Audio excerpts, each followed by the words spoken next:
Hank Stuever says he's intrigued by the way Christmas affects people, and this unique fascination led the award-winning author to search for what he calls America's Christmas present. What he discovered can be found in his new holiday book. I've got it right here, Tinsel.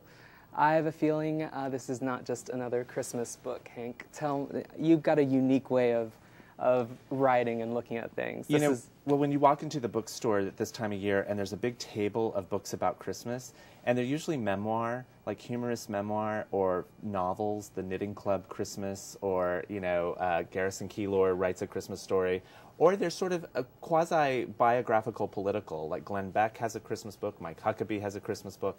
But none of them are actually like journalism, where a reporter like hangs out with people and just takes notes on what Christmas is really like, not way back in Bedford Falls or way back in the Dickens era, but right now. And so I went to the most real American Christmas I could find, which is a big suburb outside of Dallas called Frisco, has 7 million square feet of chain retail.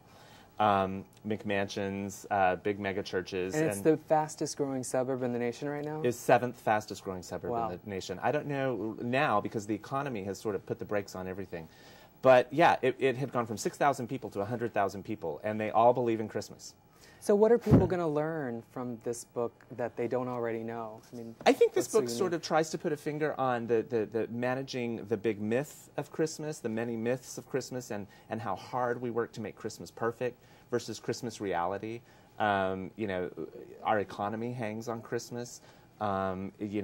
People get very happy at Christmas, but they also get very down. This book looks at all of that straight on, sort of what we hope for and what we believe versus what we put ourselves through every year to do Christmas. You went and actually lived with several families. I did. Over what period? I did. There are 3 families in the book. One of the families owns this house that's on the cover. They have 50,000 lights on their house every year, and they all are timed by a computer to dance to music, which you drive by, it takes an hour to see their house because the traffic is so long, and you drive by and you tune in the song on the radio and watch their house dance.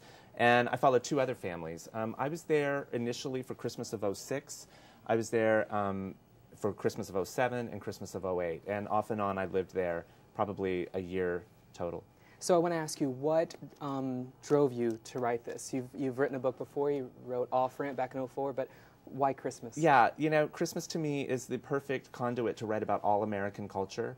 By writing about Christmas, I got politics, I got spirituality, I got shopaholism, I got new suburbs, I got to write about McMansions, I got to write about families, I got to write about kids, I got to write about television, I got to write about all the things that intersect with Christmas. Christmas is the major cultural event of our year.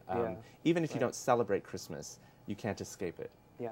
Well, you can't escape it with a search for America's Christmas present. You searched for it. Did you find it, or is this it? I did find it, and now I'm going to kind of Control-Alt-Delete reboot Christmas and find it all over again for me this time, and not for the rest of America. Well, I've read your stuff before, and it's always a very unique look. Hank Stuever's Tinsel. Check it out. Thanks for being here. Thank you, and Merry Christmas. Thank you.